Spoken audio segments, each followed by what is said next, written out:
परमात्मा है, मुझ में भी परमात्मा है, इनमें भी परमात्मा है, इस खंबे तक में परमात्मा है। ये मेरी संस्कृति है। जब भक्त प्रहलाद के समक्ष उस हिरण्यकश्यप ने कहा कि इसमें भी विद्यमान है तेरा परमात्मा, बोले हाँ दिखाई देता है, निकाल के दिखाऊं।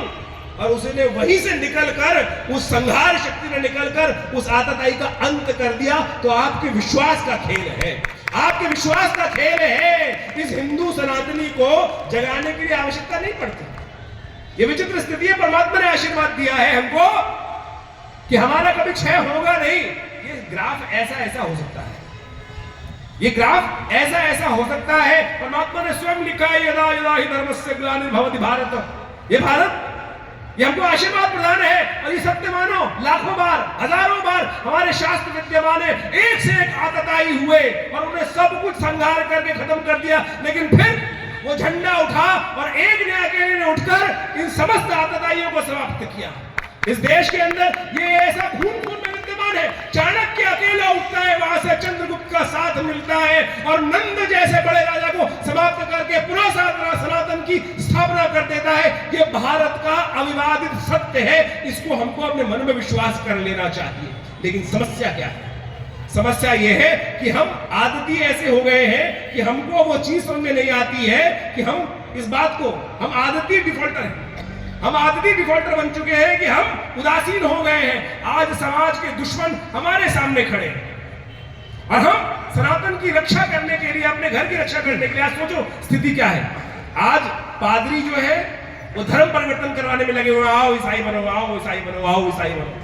मौलाना लगे हुए हैं कि लव जिहाद, ये जिहाद, वो जिहाद, घर पे किसी प्रकार भी हमारे अंदर समाहित हो जाओ। और बेचारा हिंदू, सनातनी, संघ, हिंदू विश्व परिषद इस पे लगाया कि भाई घर में रह जाओ, भाई घर में रह जाओ। हम अपने घर को समेटने में लगे हुए। स्थिति कितनी विचित्र दौर में गुजर रही है। हमारे यहाँ हमारी नपुंसकता है। ये इस बात को स्वीकार करने में मुझे बड़ा दुख हो रहा है कि हमारी नपुंसकता है कि आजाद होने के बाद भी 70 साल तक हमको संघर्ष करना पड़ा। जो काम 1947 में हो जाना चाहिए था हमारे स्वाभिमान के निर्माण की, उसके लिए भी हमें 70 साल लग गए। कोर्ट में जाकर, जो कोर्ट रामनवमी की छुट्टी मनाती है, जो जन्माष्टमी की छुट्टी मनाती है, दशहरे की छुट्टी मनाती है, वही कोर्ट कहती है कि राम है, राम थे, उसका एफिडेविट देने का प्रयास करो। और हम मूर्खों की तरह लाइन में लगे। ये हमारी नपुंसकता थी और आज भी हम उसी चीज में लगे हुए। तो जागो, जागो। कारण क्या है? कारण क्या है हमें समझने की आवश्यकता है। आज सामने वाला खड़ा होकर हमारे सामने कह देता है 15 मिनट के लिए पुलिस हटा लो। जवाब दो।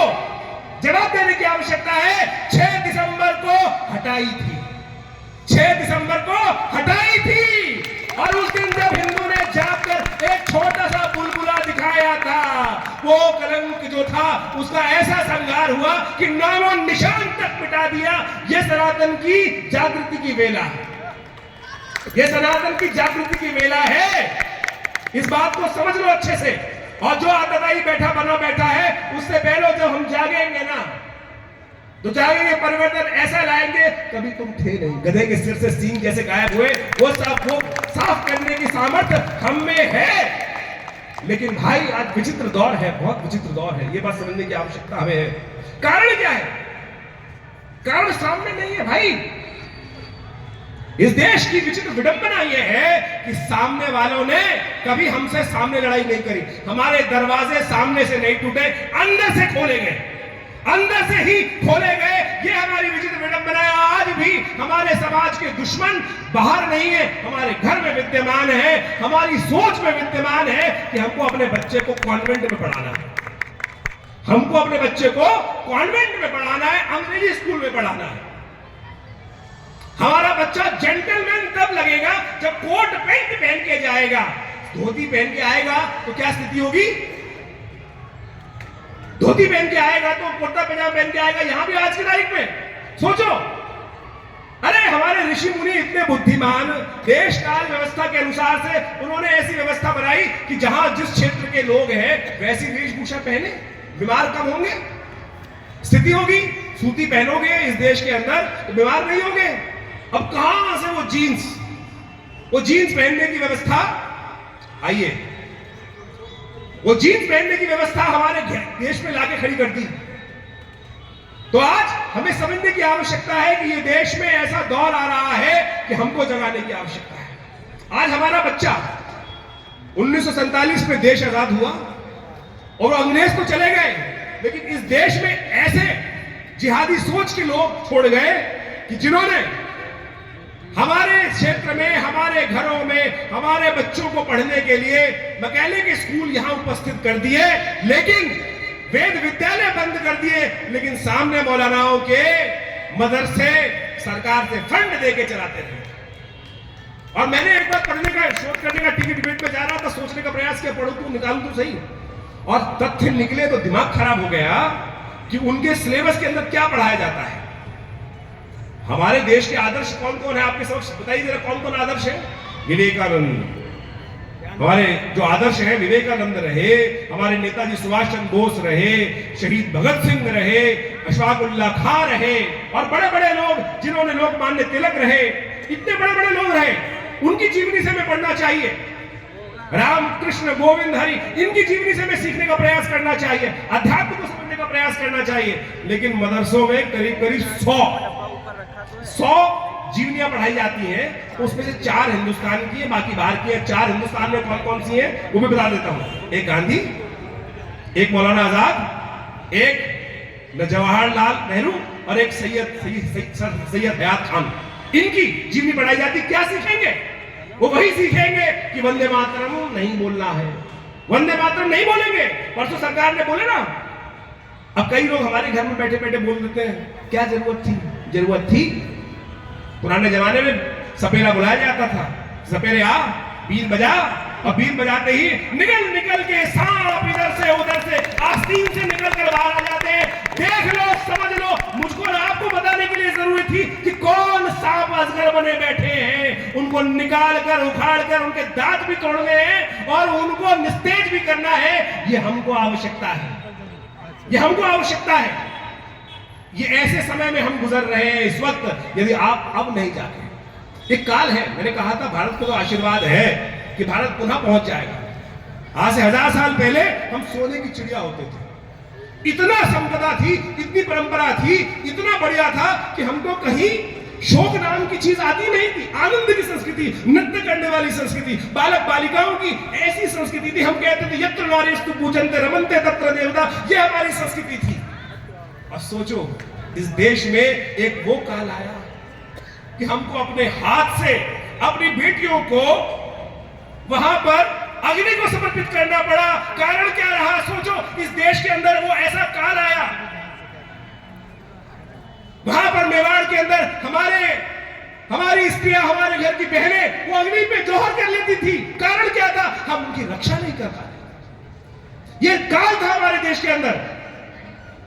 लेकिन सनातन की जागृति ऐसी थी कि हमारे बहनों ने भी अपने आप को अग्नि को समर्पित करना ज्यादा श्रेय समझा, बजाय उन आदाताइयों को अपनी शक्ल दिखा दे। ये हमारे भारत की स्त्रियों का गौरव है, इसको नमन करना चाहिए, इसलिए हमारी आराध्य है वो। ये सनातन की जागृति की वेला है, इस बात को समझो। और ऐसा ही शत्रु पुनः मुंह बहाए बैठा है, दोबारा आपके क्षेत्र में बैठा है और रोज पढ़ रहा है। हिंदू ऐसा उदासीन है, मैं कह रहा हूं हिंदू कभी मरता नहीं है, सनातनी कभी मरता नहीं है। सनातनी कहां था, कहां से कहां पहुंच गया? कंधार से भागा, काबुल से भागा, सिंध से भागा, मुल्तान से भागा, कराची से भागा, और 1990 में तो कश्मीर से भी भगा दिया गया। सोचो, और आप सोते रहे, आपको पता ही नहीं है। आज तो बात छोड़ो, मैं कह रहा हूं अंदर दरवाजे खोलने के बाद आपके क्षेत्र में हर जगह छोटे छोटे पॉकेट बनकर बैठे हैं, जो मंशा लेकर बैठे हैं। बना ले, घर तेरा है ना, ये गाड़ी लेकर आया है, कल मेरी होगी। वो सिखा रहा है, तय लगा के सिखा रहा है। और आप क्या सिखा रहे हो? पता है, घर में पंडित जी को बुलाते हो, पंडित जी आओ सत्यनारायण की कथा कर जाना, और बच्चे को कहते हैं तू जा पढ़ ले, फालतू काम मैं कर लूंगा। यही सिखा रहे हो आप। इसीलिए मैं कह रहा हूं, सनातन के द्रोही, सनातन के शत्रु तय लगाकर आप अपने घर में खड़े हो। मैं गला फाड़ रहा हूं, चीख रहा हूं, आप सुधरने वाले हो नहीं। मैं सही बता रहा हूं, आप सुधरने वाले नहीं हो। संघ बेचारा 100 साल से लगा हुआ है, और आज प्रश्न पूछा जाता है क्या जरूरत है? सोचो आज स्थिति है। मैं कहता हूं, एक बात समझाता हूं, अभी भारत सरकार ने इतना बढ़िया रूल लाके दिया, पॉलिटिकल नहीं, एक बात सोचने की आवश्यकता है। मेरे पास कुछ दिन पहले हमारे आश्रम से बहुत किताबें छपती है, आपके पास में आश्रम है कुरेजी में, विवेकानंद आश्रम। मैं कुछ साल पहले की मैं बता रहा हूँ, एक सीआरपीएफ का आदमी आया, बोला हमारे कमांडेंट साहब ने ना आपकी किताब मंगाई है। मैंने कहां से आया? बोला कश्मीर से आया हूं। मैंने क्या स्थिति है? बोला बहुत बुरी स्थिति है। मैंने क्या स्थिति खराब है? अब से नहीं, बहुत साल पहले की बात है, कांग्रेस का शासन था, छोटा था मैंने बोला क्या? बोला हमारे घर में इस देश में स्थिति ऐसी हो गई कि हमारा सैनिक 11-1 बजे खाने का टाइम होता है, खाना नहीं मिलता तो बंदूक साथ में रख के बैठ जाता है एक तरफ। मेरे दिमाग में वो बात आई, हम सब जब छोटे थे, यहाँ जितने लोग बैठे हुए हैं, वो वलवला होता था, मन में भाव होता था कि हम भी सेना में जाएंगे, देश की रक्षा करने की बात सोचेंगे। जब 17-18 साल के थे तो ये सोचते थे हम लोग, तो हम भी कुछ साल देश की सेवा करने का मौका मिले। भारत सरकार ने व्यवस्था बनाई। आलाउद्दीन से पढ़ा है? आलाउद्दीन ने लिखा है, कुकर जीवे 12 साल, सियार जीवे 16 साल, छत्री जीवे 18 साल, उसके अधिक जीवे तो धिक्कार, उसके आगे जीवे तो धिक्कार। वो वलवला रहता है आपके अंदर देश की सेवा के लिए। हमारी संस्कृति ये रही कि मैं अपना सर कटवाने को तैयार हूं, तो सरकार ने रूल बनाया कि 5 साल के लिए हम सबको देश की सेवा करने का सुंदर मौका मिले। और हमारे लोग खड़े हो गए, हमारे लोग, देश मुझे 5 साल के लिए पैसे देगा, उसके बाद क्या करूंगा?